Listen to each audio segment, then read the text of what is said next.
Khirati United sporting club পতাকা সম্ভবত বিগত সরকারের আমলে কোনো উৎসববাঞ্জক বা ছেলেদের আনন্দ পায় খেলাধুলা এবং ছেলেদেরকে একটা আনন্দ উৎসবে সমাজকে রাখার কোনো সম্ভবই ছিল না। এটা আমাদের এই সরকার বা ছাত্র এবং জনতার আন্দোলনের ফসল যেই সরকার আসছে বা আমাদের ভিন্নমতা বলে আগের সরকার সহ্য করতো না। এখনকার সরকার বা আমরা নতুন ধারা চালু করতে চাচ্ছি, সব ছেলেবেলে এবং এলাকার মানুষজনকে খেলা এবং সামাজিক কাজে ব্যস্ত রাখার জন্য চাচ্ছি। না হলে তরুণ সমাজরা অন্যদিকে দাবিতে হচ্ছে, নেশায় চলে যাচ্ছে। এইটার জন্যই আমার এই উদ্যোগ এবং আমাদের এই উদ্যোগ।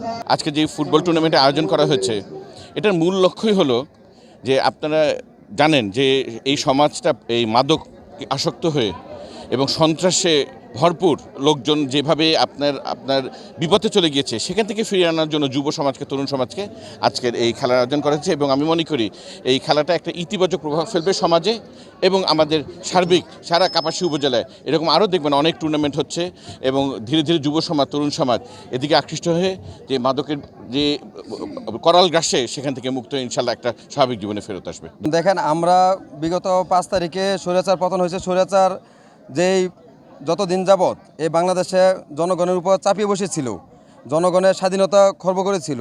৫ তারিখের পর থেকে আমরা যারা ছাত্র আছি বা তরুণ সমাজ আছে, আমরা এখন স্বৈরাচার মুক্ত, আমরা এখন স্বাধীন। সেই হিসাবে আজকে এই কাপাসিয়া কোরিয়াতা ইউনিয়নের যে আজকের এই ফুটবল খেলা আয়োজন করেছে, আমরা এই ইউনিয়ন পর্যায় থেকে, আমরা উপজেলা এবং জেলা পর্যায় থেকে আমরা এই খেলাধুলার আয়োজন করতে চাই। খেলাধুলা করলে মাদক থেকে দূরে থাকা যায়, খেলাধুলা করলে শারীরিকভাবে সবাই সুস্থ থাকা যায়।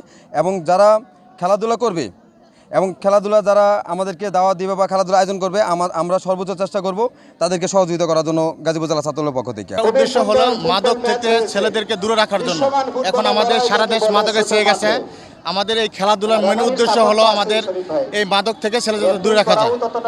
এবং আমাদের এখন যে সময়টা এখন অনেক ধরনের কিশোর গ্যাং তৈরি হচ্ছে এবং মাদকাসক্ত দিকে সবাই ঝুঁকে পড়ছে। এই থেকে আমাদের খেলাধুলা আমাদেরকে দূরে রাখা যায়। আলহামদুলিল্লাহ, দুই টিমই খুব ভালো, তবে মাঠ ছোটো কিন্তু পোস্ট বড়।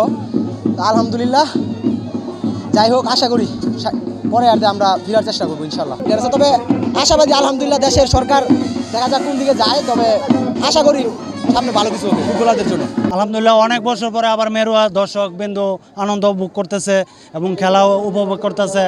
পরিবেশ মনোরম, খুবই সুন্দর।